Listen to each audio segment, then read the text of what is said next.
E aí, vamos começar? Hoje nós vamos fazer um mergulho profundo em uma das ideias mais fascinantes, complexas e, para ser bem sincero, contraintuitivas que a sociologia já produziu. Estamos falando da obra clássica de Emile Durkheim. Ele investigou a fundo o motivo pelo qual as sociedades modernas, mesmo com todo esse progresso material gigantesco, frequentemente entram em colapso com crises existenciais devastadoras. E olha, essa análise não apenas desafia o que a gente acha que sabe sobre a felicidade humana, mas vira completamente de cabeça para baixo tudo o que presumimos sobre o sucesso econômico. Preparem-se, porque nós vamos repensar a própria estrutura do desejo humano e as engrenagens ocultas da nossa sociedade. Ok, vamos direto ao ponto e começar com essa pergunta que é um verdadeiro paradoxo. A nossa intuição diz que crises de recessão, pobreza extrema e desemprego são os grandes motores do desespero, certo? E de fato, a miséria traz muita dor. Mas Durkheim notou algo chocante nos dados da época dele. Momentos de súbita prosperidade econômica, os famosos bons de mercado, geravam picos de suicídio tão intensos quanto as piores crises financeiras. Como é possível que uma nação enriquecendo do dia para a noite faça com que as pessoas percam a vontade de viver? Para desvendar esse mistério, a gente precisa primeiro entender como a nossa própria mente funciona quando o assunto é satisfação. Parte 1. A mecânica do desejo. A grande diferença que Durkheim aponta começa na linha clara que separa a gente do resto do reino animal. Para um animal, o equilíbrio é totalmente automático. Bateu a fome, ele come e a biologia simplesmente aperta um botão de desligar. As necessidades físicas são puramente materiais e, portanto, têm um fim. Mas para o ser humano, bom, a história é completamente diferente. Nossas necessidades não param na biologia. Nós temos ambições muito além do físico. A gente busca status, arte, conforto, luxo. E o detalhe alarmante é que, na nossa constituição psicológica, simplesmente não existe um limite natural para isso. Não tem um freio interno que grite: "Ei, já deu, isso é o suficiente." A metáfora que Durkheim usa na obra é de uma precisão que chega a ser assustadora. É um abismo sem fundo.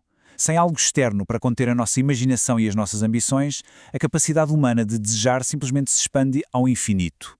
E é exatamente aqui que mora a grande armadilha. Desejos ilimitados são, por definição, impossíveis de saciar. O argumento central é que essa insaciabilidade não é uma benção maravilhosa de pura liberdade, mas sim um sinal de alerta de que algo está doente. Ter infinitas possibilidades sem nenhum limite não é um paraíso. Transforma a vida em uma tortura. É uma sede que nunca passa e que sempre exige mais do que a gente tem disponível. Parte 2. O escudo da sociedade. Então, se o nosso estado natural é esse abismo perigoso, de onde vem a salvação? Ela vem de fora. Durkheim chama isso de regulação moral. Como nós não conseguimos limitar magicamente nossas próprias paixões, essa contenção precisa vir da sociedade ao nosso redor. Através de costumes, tradições e da própria opinião pública, a sociedade funciona como uma força moderadora gigantesca. Ela define, de um jeito meio invisível, mas superpoderoso, qual é o nível de sucesso que é legítimo buscar. E ao contrário do que parece, esse senso de limite não oprime. Na verdade, ele dá um sentimento de paz incrível. Quando as nossas ambições estão alinhadas com o que é possível e socialmente justo, a gente encontra o verdadeiro contentamento. E aqui chegamos ao ponto crucial, a ideia central que dá um nó na cabeça de muita gente. O texto afirma textualmente que a pobreza protege contra o suicídio, porque ela por si só funciona como um sistema de restrição. Pensem bem, quem tem muito pouco não é tentado a expandir os próprios desejos de forma infinita, porque a própria falta de recursos obriga a pessoa a ser moderada. A pobreza disciplina as expectativas, querendo ou não. Essa restrição mantém os desejos totalmente amarrados à realidade imediata e impede que a pessoa caia naquela espiral de aspirações inatingíveis. É um sistema estrutural de freios que, ironicamente, protege a integridade mental. Parte 3. O teto desmorona. O perigo do crescimento. Mas o que acontece quando a economia explode e todo mundo enriquece rápido? A engrenagem entra em colapso. Quando ocorre um aumento repentino de prosperidade e o mercado é desregulamentado, aquela antiga escala moral que dizia o que era justo ou possível simplesmente perde o sentido. A sociedade leva muito tempo para criar novas regras, mas a riqueza não espera. De repente, os limites do que é legítimo exigir desaparecem. E é por isso que o raciocínio contraintuitivo de Durkheim é tão genial. Crises econômicas de crescimento extremo podem ser tão suicidogênicas quanto as recessões. Ambas desorientam a sociedade, mas o boom econômico atiça e incendeia os apetites, exatamente no momento em que não sobrou regra nenhuma para controlá-los. O resultado, uma dor psicológica insuportável. O grande perigo do aumento rápido do poder material está na ilusão que ele cria. A riqueza sopra no nosso ouvido que nós somos totalmente autossuficientes e que o sucesso ilimitado é um direito nosso. E quanto menos limites a gente sente, mais a gente passa a odiar a simples ideia de qualquer restrição.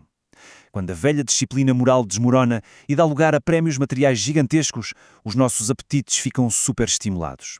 Eles se tornam febres, mimados, exigentes e totalmente incontroláveis. Parte 4. O estado crónico do mercado.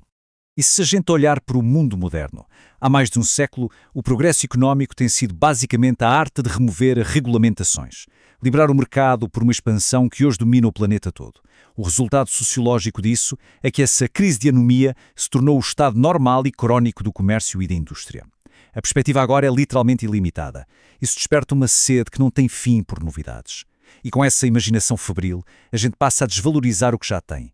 Assim que a gente alcança um objetivo, ele perde a graça. O foco está sempre, obsessivamente, no que vem depois. E essa dinâmica de busca infinita é cruel. Imaginem entrar em uma corrida que simplesmente não tem linha de chegada. Não importa o quanto a gente corra, a vitória nunca chega. O prazer do progresso só existe quando a gente percebe que a distância até o objetivo diminuiu. Mas se o objetivo é o infinito, cadê o progresso real? Essa corrida deixa qualquer ser humano completamente exausto e extremamente vulnerável.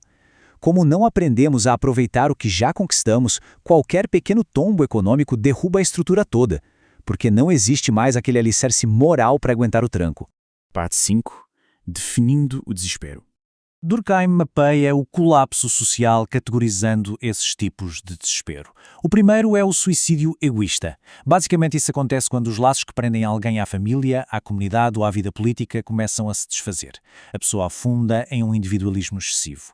Sem um grupo pelo qual lutar, a vida perde o seu significado maior, e sem essa energia coletiva, o menor revés da vida vira um pretexto para simplesmente desistir. E isso ilustra brilhantemente o grande cerne da nossa análise de hoje, o suicídio anómico. A palavra anomia significa exatamente isso, a ausência de normas.